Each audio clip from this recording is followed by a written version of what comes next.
Halo guys, di sini aku pengen nyoba review materi pertemuan 4 dan 5 materi ADKB bersama Pak Yanto semester pertama, yaitu teknik penarikan contoh dan statistik inferensia.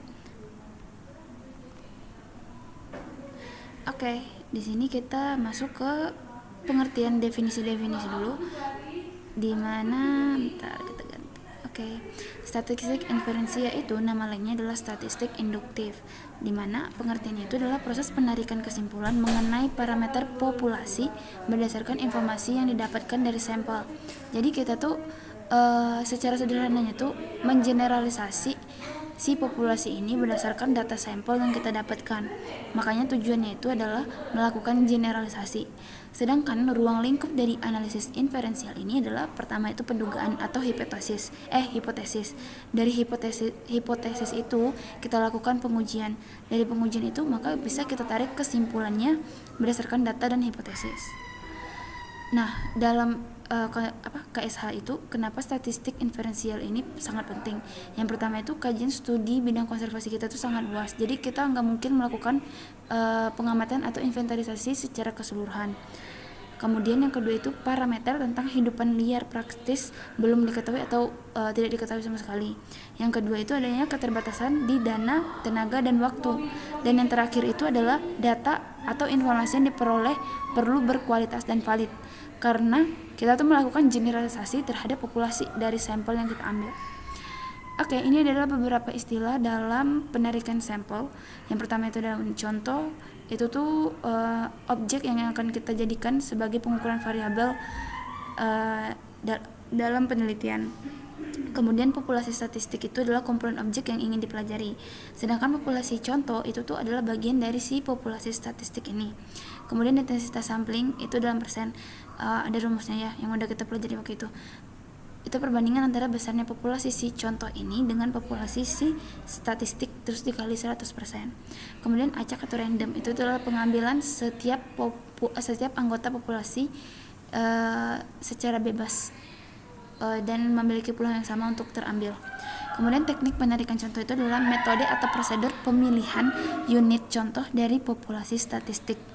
Kemudian parameter itu adalah ciri kuantitatif berarti angka yang mengekspresikan karakteristik suatu populasi. Kemudian nilai dugaan itu adalah suatu ekspresi matematika yang dihasilkan oleh pengukuran terhadap populasi contoh untuk mengukur atau menduga nilai parameter populasi. Kemudian yang terakhir adalah penyebaran populasi. Itu adalah suatu gambaran proses individu dalam ruang dispesial atau waktu temporal.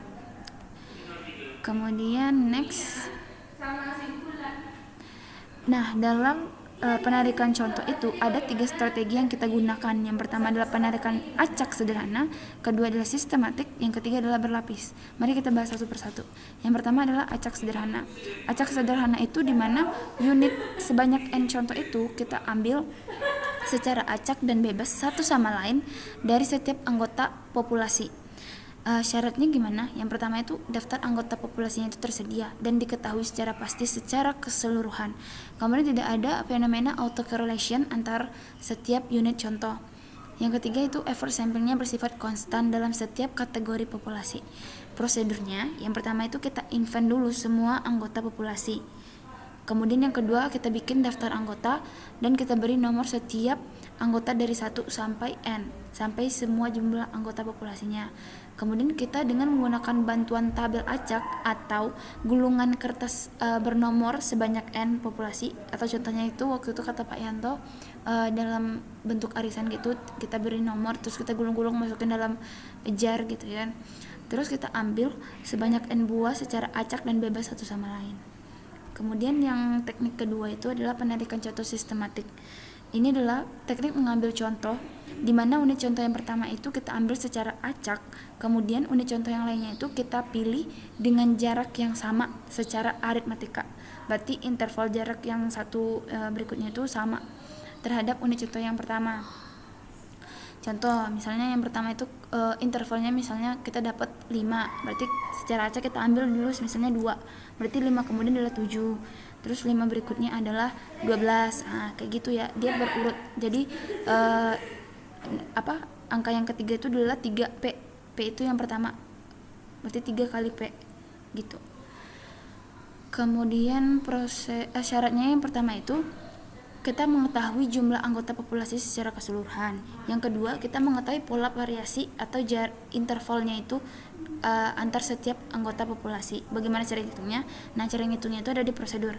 Yang pertama itu kita inventarisasi dulu seluruh populasinya. Kemudian kita bikin daftar anggota, terus kita beri nomor lagi, nomor setiap anggota dari 1 sampai N.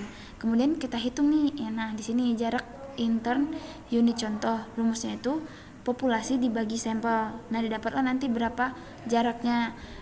Kalau udah diketahui jaraknya, kita ngambil si contoh yang pertama ini secara acak. Terus contoh yang kedua dan selanjutnya itu kita pilih dengan jarak secara aritmatika terhadap si contoh yang pertama. Kemudian teknik yang ketiga itu adalah teknik penarikan contoh berlapis.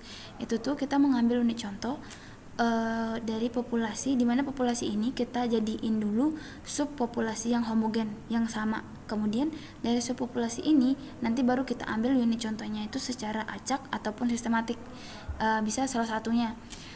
Bagaimana prosedurnya? Yang pertama itu kita pilah si populasi ini menjadi subpopulasi yang homogen dengan kriteria yang jelas.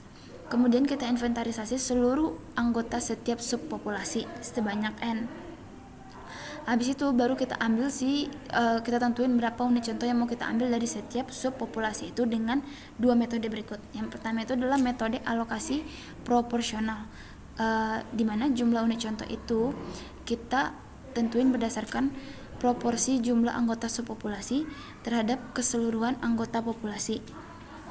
Berarti misalnya ada dalam setiap subpopulasi itu, satu populasi contohnya ada 20, sedangkan populasi keseluruhan itu ada 100. Berarti kita bagi antara 20 banding 100 gitu. Nah, sedangkan metode alokasi opsional itu kita hampir sama, cuma dia lebih komplit lagi, di mana unit contohnya itu ditentukan oleh proporsi jumlah anggota subpopulasi terhadap keseluruhan anggota populasi ragam dan biaya di setiap populasi. Oke, kita next ke dalil limit pusat, di mana teori ini menyatakan bahwa jika ukuran sampel itu semakin besar, maka sifat dari rata-rata distribusi peluang sampelnya akan semakin mendekati distribusi normal.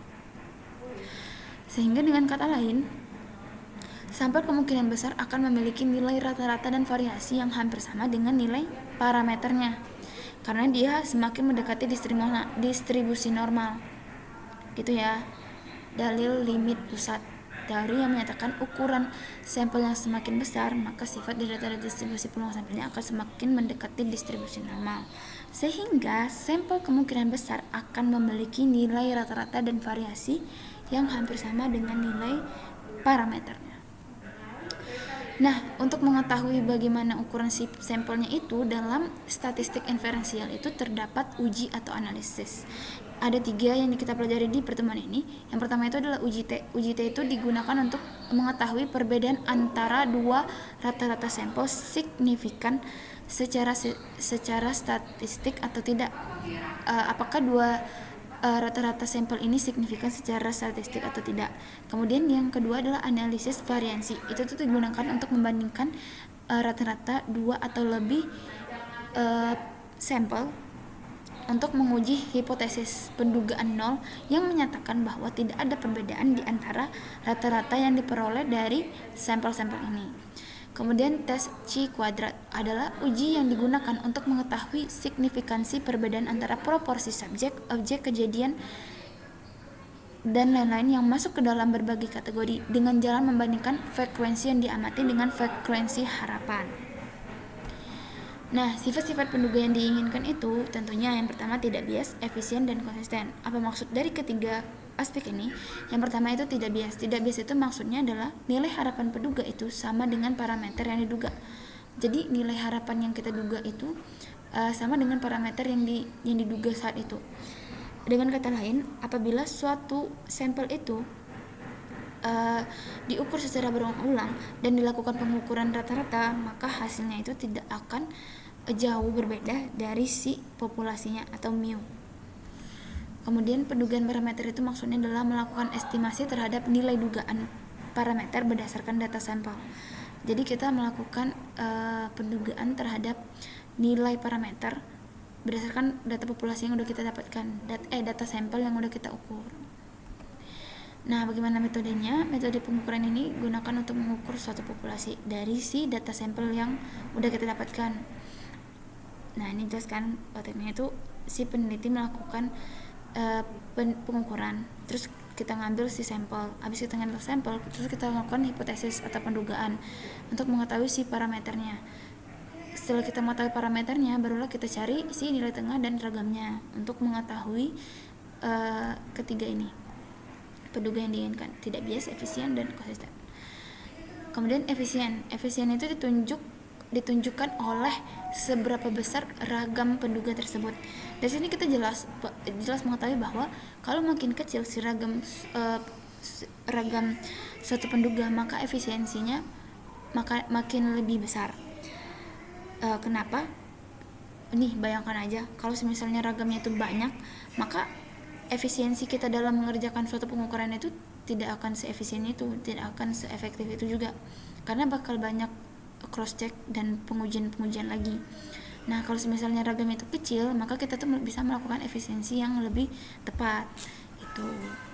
Kemudian yang terakhir itu adalah konsisten. Konsisten itu berarti makin besar ukuran satu contoh, maka ragam penduganya itu makin kecil. Maksudnya gimana? Misal nih, ukuran contoh yang kita ambil tuh lebih besar.